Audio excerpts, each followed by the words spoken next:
السلام علیکم ورحمۃ اللہ وبرکاتہ۔ الحمد للہ رب العالمین والصلاة والسلام علی اشرف الانبیاء والمرسلین نبینا محمد وعلی آلہ وصحبہ اجمعین، اما بعد۔ اعوذ باللہ السمیع العلیم من الشیطان الرجیم من ہمزہ ونفخہ ونفثہ ورتل القرآن ترتیلا، وقال تعالی افلا يتدبرون القرآن ام على قلوب اقفالها اشرح لي صدري ويسر لي امري واحلل عقدة من لساني يفقهوا قولي۔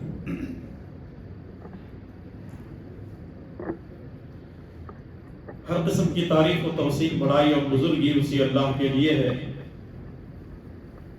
جو ساری کائنات کا تن تنہا مالک ہے، اور درود و سلام ہو تمام نبیوں پر، خصوصاً میرے اور آپ کے پیارے نبی محمد الرسول اللہ صلی اللہ تعالی علیہ وسلم پر۔ بزرگان محترم، نوجوان دوستو، پردہ نشین خواتین اسلام، مائیوں اور بہنیں،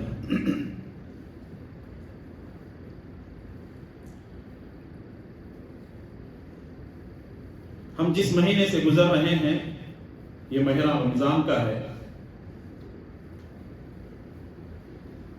اور رمضان کا قرآن سے خصوصی تعلق ہے۔ رمضان کا قرآن سے خصوصی تعلق اس لیے ہے کہ اللہ تعالی نے قرآن کریم کو رمضان میں نازل کیا۔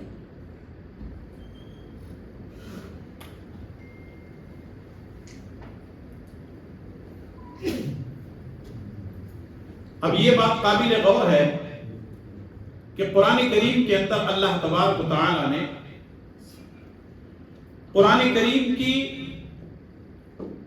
یا قرآن کریم کے نزول کے تعلق سے 3 باتیں بیان فرمائی ہیں۔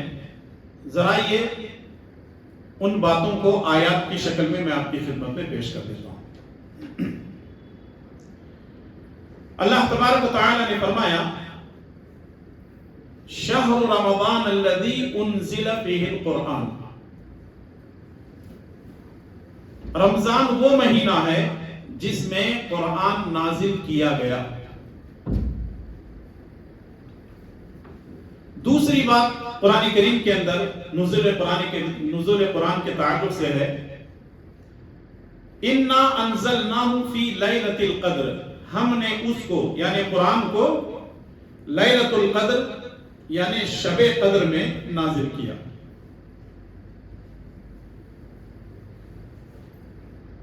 تیسری جگہ اللہ تبارک و تعالیٰ نے قرآن کریم کے اندر بیان فرمایا، انا انزلناہ فی لیلۃ مبارکہ، کہ ہم نے اس کو مبارک رات میں نازل کیا۔ پہلی آیت کا تعلق سورہ بقرہ سے ہے، دوسری آیت کا تعلق سورہ قدر سے ہے، اور تیسری آیت کا تعلق سورہ دخان سے ہے۔ 3 طرح کی مختلف باتیں اللہ تعالیٰ نے قرآن کریم کے اندر نازل کی ہیں۔ ایک یہ ہے کہ رمضان کے مہینے میں اللہ نے قرآن کو نازل کیا، اور دوسرے یہ ہے کہ لیلۃ القدر میں اللہ نے نازل کیا، اور تیسرے یہ ہے کہ مبارک رات میں نازل کیا۔ تینوں چیزیں یاد رہیں گی آپ کو۔ پہلی چیز رمضان کے مہینے میں نازل کیا، دوسرے لیلۃ القدر میں، تیسرے مبارک رات میں۔ اب یہ تینوں الگ الگ چیزیں ہیں، ٹھیک ہے؟ اچھا، ایک چوتھی بات بھی ہم سنتے ہیں۔ کیا سنتے ہیں؟ کہ قرآن کریم ایک ہی مرتبہ پورا رسول اللہ صلی اللہ علیہ وسلم پر نازل نہیں ہوا، بلکہ 23 سال کی مدت میں اللہ تبارک و تعالی نے رسول اللہ صلی اللہ علیہ وسلم پر قرآن کریم کو نازل کیا۔ اس کو سمجھنے کے لیے آپ اس کو ایسے بھی سمجھ سکتے ہیں، قرآن کریم میں کچھ صورتیں مکی ہیں جو مکہ اور اس کے اطراف و اکناف میں نازل ہوئی ہیں، اور دوسرے مدینہ اور اس کے اطراف میں جو نازل ہوئی ہیں ان کو مدنی صورتیں کہتے ہیں، اور جو مکہ اور اس کے اطراف میں نازل ہوئی ہیں ان کو مکی صورتیں کہتے ہیں۔ اب بات سمجھ میں نہیں آ رہی ہے کہ آیا قرآن کریم رمضان میں نازل ہوا، قرآن کہہ رہا ہے، دوسرے یہ ہے کہ لیلۃ القدر میں نازل ہوا، تیسرے یہ ہے کہ مبارک رات میں نازل ہوا، اور چوتھے یہ ہے کہ کتنے سال میں نازل ہوا؟ 23 سال کی مدت میں نازل ہوا۔ اور قرآن کریم کی نزول کے اعتبار سے جو سب سے پہلی آیتیں ہیں سورہ علق کی 5 ہیں۔ بسم اللہ الرحمن الرحیم، اقرأ باسم ربک الذی خلق خلق الانسان من علق اقرأ وربک الاکرم الذی علم بالقلم علم الانسان ما لم یعلم۔ اور آخری جو آیت جس کے بارے میں عام طور پہ جمہور علماء کا اتفاق ہے وہ ہے سورہ مائدہ کی یہ آیت، الیوم اکملت لکم دینکم واتممت علیکم نعمتی ورضیت لکم الاسلام دینا۔ یہ چاروں باتیں بظاہر تو ہمیں ایسا معلوم ہوتا ہے کہ یہ کنفیوز نہیں، لیکن اگر آپ اس کو سمجھیں گے تو انشاءاللہ تعالیٰ اس میں کوئی کنفیوز نہیں ہے۔ اور قرآن کریم کوئی کنفیوز کرنے والی کتاب نہیں ہے، اور نہ قرآن کریم کے ذریعے سے آدمی آج تک کنفیوز ہوا ہے، بلکہ یہ حکمتوں بھری کتاب ہے جس کو اللہ تبارک و تعالیٰ نے پیارے نبی جناب محمد رسول اللہ صلی اللہ علیہ وسلم کے قلب اطہر پر، آپ کے مبارک دل پر، پاکیزہ دل پر نازل کیا۔ آپ کو معلوم ہونا چاہیے کہ یہ 7 آسمان ہیں، یہ زمین سے جو لگا ہوا آسمان ہے، اوپر سے اگر نیچے آئیں گے تو یہ 7واں ہے، نیچے سے اوپر جائیں گے تو پہلا ہے۔ قرآن کریم مکمل کتاب، اللہ تبارک و تعالیٰ کے عرش کے پاس ایک جگہ ہے جس کا نام ہے لوح محفوظ۔ جس کا نام کیا ہے؟ لوح محفوظ۔ انہ لقرآن کریم فی کتاب مکنون لا یمسہ الا المطہرون تنزیل من رب العالمین۔ سورہ بروج کے اخیر میں اللہ تعالیٰ نے فرمایا کہ یہ قرآن کریم مکمل طور پر لوح محفوظ میں محفوظ ہے۔ اللہ تبارک و تعالیٰ نے لوح محفوظ سے مکمل قرآن کریم کو 7ویں آسمان پر نازل کیا، یعنی اوپر سے نیچے کی طرف، یعنی زمین کا جو آسمان ہے 7واں آسمان، اللہ تبارک و تعالیٰ نے اس آسمان پر نازل کیا۔ جب یہ قرآن کریم نازل کیا گیا تو مہینہ رمضان کا تھا، رات قدر کی تھی، اور وہی مبارک رات ہے۔ تینوں چیزیں اس کے اندر آ گئی۔ مہینہ کون سا تھا؟ رمضان کا تھا۔ شہر رمضان الذی انزل فیہ القرآن، رمضان وہ مہینہ ہے جس میں قرآن کو نازل کیا گیا۔ انا انزلناہ فی لیلۃ القدر، ہم نے اس کو لیلۃ القدر میں نازل کیا۔ انا انزلناہ فی لیلۃ مبارکہ، ہم نے اس کو مبارک رات میں نازل کیا۔ تو اس کا مطلب یہ ہے کہ لوح محفوظ سے اللہ نے جب 7ویں آسمان پر نازل کیا، بیت العزت وہاں پر ہے، اور اللہ تبارک و تعالیٰ نے جب نازل کیا قرآن کریم کو، مکمل قرآن کریم نازل ہوا رمضان کے مہینے میں، لیلۃ القدر میں، مبارک رات میں نازل کیا۔ اب یہ 23 سال کا مسئلہ کیا ہے؟ 23 سال کا مسئلہ یہ ہے کہ رسول اللہ صلی اللہ علیہ وسلم کو جب کبھی بھی قرآن کریم کی ضرورت محسوس ہوتی، اور اللہ تبارک و تعالی رسول اللہ صلی اللہ علیہ وسلم کے لیے قرآن کریم کو نزول کے اعتبار سے محسوس کرتا، تو اللہ تبارک و تعالی جبرائیل علیہ السلام کو بھیجتا۔ جبرائیل علیہ السلام 7ویں آسمان پہ آتے، اور جتنی آیتوں کی ضرورت رسول اللہ صلی اللہ علیہ وسلم کو ہوتی تھی، اتنی آیتیں، اتنی سورتیں یا اتنے احکامات آپ صلی اللہ علیہ وسلم کے دل پر نازل کر کے چلے جاتے۔ تو جو آپ کا کنفیوز تھا، امید ہے کہ وہ ختم ہو گیا ہوگا، کیونکہ 23 سالہ زندگی میں جب جب رسول اللہ صلی اللہ علیہ وسلم کو ضرورت پڑتی، اللہ حکم دیتا جبرائیل علیہ السلام وہاں سے اتنی ہی آیتیں لیتے اور رسول اللہ صلی اللہ علیہ وسلم پر نازل کرتے تھے. تو معلوم کیا ہوا کہ یہ جو قرآن کریم ہے اللہ تبارک و تعالی نے رمضان کے مہینے میں نازل کیا اور رمضان کا اس قرآن سے خصوصی تعلق ہے. یہ اور بات ہے کہ رسول اللہ صلی اللہ علیہ وسلم کے دور میں یا خیر القرون میں صحابہ کرام کا دور، تابعین کا دور، تبع تابعین کا دور، یہ ایسا سنہرا دور تھا کہ یہاں قرآن کریم کو اہمیت دی جاتی تھی. قرآن کریم سے مسلمان جڑے ہوئے تھے، اللہ کے کلام سے جڑ کر اپنی دنیا اور آخرت کو آباد کرتے تھے. لیکن جیسے جیسے مسلمان دین سے دور ہوتے گئے اور مسلمانوں کے اندر جب صوفیزم آنے لگا اور نتیجہ یہ نکلا کہ مسلمان جو ہے قرآن سے دور ہو گئے، دور نہیں ہوئے بلکہ صوفیوں نے اللہ کے کلام سے مسلمانوں کو دور کر دیا. وہ لوگ ناچ گانے کو اہمیت دیتے ہیں، ڈانس کرنے کو اہمیت دیتے ہیں، اور وہ کبھی کبھی اپنے خانقاہوں میں بیٹھ کر کے ذکر جو کرتے ہیں، ابھی میں بتاتا ہوں آپ کو، آپ حیران رہ جائیں گے ایسا بھی ہوتا ہے کیا ذکر ان کے پاس. چوتھی چیز یہ ہے کہ وہ لوگ کتوں کی آواز نکالتے ہیں اپنے خانقاہوں میں. اور پانچویں چیز یہ ہے کہ وہ خانقاہ کا جو بڑا صوفی ہوتا ہے لوگ اس کے سامنے سجدے کرتے ہیں، لوگ اس کے ہاتھوں میں پیسے دیتے ہیں، اور لوگ جو ہے ان کے سامنے سجدہ کرنے کو، ان سے ملاقات کرنے کو، ان کے گلے ملنے کو بہت بڑی عزت والا مقام سمجھتے ہیں. بلکہ پیارے نبی جناب محمد رسول اللہ صلی اللہ علیہ وسلم نے اپنے لیے سجدہ کرنے سے منع کیا ہے.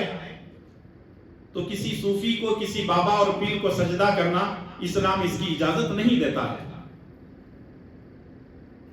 سنن ابن ماجہ کی روایت ہے، حضرت معاذ بن جبل رضی اللہ تعالی ملک یمن سے واپس آتے ہیں اور آنے کے بعد رسول اللہ صلی اللہ علیہ وسلم کے لیے سجدہ کرتے ہیں. رسول اللہ صلی اللہ علیہ وسلم پوچھتے ہیں ما ھذا یا معاذ، معاذ کیا کر رہے ہو؟ انہوں نے کہا اللہ کے نبی صلی اللہ علیہ وسلم میں یمن میں تھا. یمن ایک ملک کا نام ہے، آج بھی اس کو یمن ہی کے نام سے جانا جاتا ہے، سعودی بارڈر کے ساتھ لگا ہوا ہے. اللہ کے نبی میں یمن میں تھا، میں نے وہاں کے علماء کو دیکھا، وہاں کے درویشوں کو، وہاں کے بزرگوں کو دیکھا کہ لوگ جو ہے ان کے سامنے سجدہ کرتے ہیں. میں نے سوچا کہ آپ سے زیادہ محترم عالم بزرگ اس دنیا کے اندر کوئی نہیں ہے، اس لیے میں نے آپ کے سامنے سجدہ کیا. تو رسول اللہ صلی اللہ علیہ وسلم نے فرمایا کہ آئندہ ایسے نہیں کرنا. حدیث کے کھلے الفاظ ہیں کہ آئندہ ایسے نہیں کرنا. رسول اللہ صلی اللہ علیہ وسلم نے منع کیا. اور آگے نبی صلی اللہ علیہ وسلم فرماتے ہیں اگر اللہ کے علاوہ کسی اور کے لیے سجدہ کرنا جائز ہوتا، اللہ کے علاوہ کسی اور کے لیے سجدہ کرنا جائز ہوتا تو میں عورت کو حکم دیتا کہ وہ اپنے شوہر کے سامنے سجدہ کرے. یعنی نبی صلی اللہ علیہ وسلم نے عورت کو اس لیے حکم نہیں دیا شوہر کے سامنے سجدہ کرنے کے لیے کیونکہ اسلام میں سجدہ کرنا جائز نہیں ہے. تو اس سے یہ بات معلوم ہوتی ہے کہ کسی کے لیے تعظیماً سجدہ کرنا بھی حرام ہے.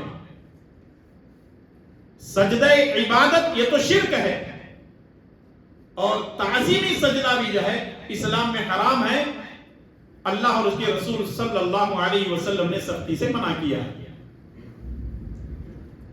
یہ جو صوفی ہیں جنہوں نے عوام الناس کو قوالیوں پر لا کر کے ٹکایا ہوا ہے، اور ہماری قوم قوالی کو دین سمجھتی ہے، ناچ گانے کو، ڈانس کو دین سمجھتے ہیں. یہ 50 سال پہلے لوگ نہیں جانتے تھے صوفیوں کے پاس کیا کیا ہوتا ہے. اب تو پوری طرح ان کی پول کھل گئی ہے جب سے مفتی گوگل صاحب آئے ہوئے ہیں. ہر ایک کے ویڈیو ہمارے سامنے آ رہے ہیں، مفتی صاحب ساری کی ساری چیزیں ہمارے سامنے کھول کھول کر کے بیان کر رہے ہیں. حضرت والا ساری کی ریکارڈنگ کرتے ہیں اور لوگ بھی ایسے ہیں ماشاءاللہ ریکارڈنگ کرنے کے بعد یوں ہی چپ نہیں رہتے, سیدھا حضرت یوٹیوب پہ ڈال دیتے ہیں. اور جانتے ہیں آپ لوگ یہ صوفی کرتے کیا ہیں؟ میں ایک مثال دے دیتا ہوں, کسی سے اندازہ لگا سکتے ہیں, لیکن وہ مثال دینے سے پہلے میں آپ کو یہ بھی سمجھا دوں کہ قرآن کریم کے ساتھ ایک مذاق یہ بھی کیا جاتا ہے کہ قرآن کریم کو نمبروں میں تبدیل کر دیا گیا. جیسے بسم اللہ الرحمن الرحیم کا بدل کیا نکالا؟ 786 نکالا گیا.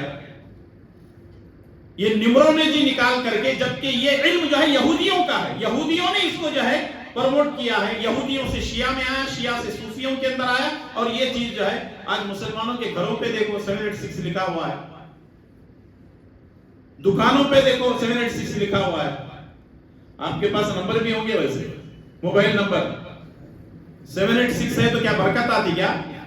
مطلب 1.5 ڈاٹا اگر ڈالیں گے تو 1.5 جی ڈالیں گے تو 3 GB ڈاٹا آتا کیا 786 کا نمبر رکھیں گے تو؟ ایسا کچھ ہے تو مجھے بھی ایک دو گی. کچھ بھی نہیں ہے.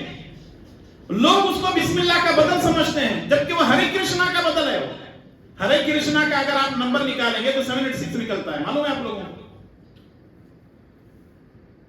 اور پھر اس کے بعد جو ہے اب ایک نئی چیز شروع ہو گئی, 786 بار 92. یہ 92 کیا ہے؟ یا محمد کو 92 میں انہوں نے تبدیل کر دیا. اور یہ سمجھتے ہیں کہ اگر بسم اللہ الرحمن الرحیم لکھیں گے تو قرآن کی بسم اللہ الرحمن الرحیم کی توہین ہوگی. جبکہ حضرت سلیمان علیہ السلام کا واقعہ قرآن میں موجود ہے. بلقیس جو کہ ملکہ تھی, ایک رانی تھی, اس کو جب لیٹر سلیمان علیہ السلام نے لکھا تو اس وقت انہوں نے بسم اللہ الرحمن الرحیم لکھا تھا, انہو من سلیمان و انہو بسم اللہ الرحمن الرحیم. قرآن کریم کی آیتیں ہیں, کیوں نہیں غور کرتے مسلمان اس کے اوپر؟ اور یہ چیزیں, تمام چیزیں صوفیوں سے آئیں. میں اصل بات جو آپ کے سامنے بتانا چاہ رہا ہوں وہ یہ ہے کہ قرآن کریم کو مسلمانوں سے دور کیسے کیا گیا, کس طریقے سے مسلمان قرآن سے جو ہے دور ہوتے گئے, اور نتیجہ یہ نکلا کہ انہوں نے کلمے کے نمبر بنا لیے. اور کلمے کے نمبر بھی نہیں, ہمارے ہاں ایک چیز بہت مشہور ہے. کیا مشہور ہے؟ 6 کلمے پڑھیں گے نہیں جی بچپن میں؟ یسر القرآن میں 5 ہے, 6 کلمے. 5 نہیں, 5 ہے کیا 6 ہے؟ چلو 5 6 جتنے بھی ہیں 5 ہی ہیں غالباً. ہاں 5 کلمے ہیں. یہ جو 5 کلمے ہیں یہ صوفیوں کے بنائے ہوئے ہیں. نہ قرآن میں 5 کلمے کا ذکر ہے, نہ رسول اللہ صلی اللہ علیہ وسلم نے 5 کلمے کا ذکر کیا. 5 کلمے نہیں ہے, کلمہ صرف ایک ہی ہے. اب ہمارے یہاں کبھی کبھی جب بچہ آتا ہے تو اس سے پوچھتے ہیں 5 کلمے یاد ہے کیا تمہارے بچے کو؟ ارے 5 کلمے یاد کر لیا کیا ہونے, علامہ بن گیا کیا ہے؟ یہ جو کلمہ شہادت ہے وہ یاد نہیں ہے, لا الہ الا اللہ محمد الرسول اللہ, یہ تو کلمہ طیبہ ہے. اور کلمہ شہادت کیا ہے؟ اشہد ان لا الہ الا اللہ وحدہ لا شریک لہ واشہد ان محمدا عبدہ ورسولہ. پھر اس کے بعد انہوں نے اور 3 کلمے بنا لیے. اور یہاں آپ کی معلومات کے لیے میں بتا دوں, ایک قاعدہ پڑھایا جاتا ہے ہمارے یہاں, یسرنا القرآن, ابھی بھی ہے پڑھاتے ہیں.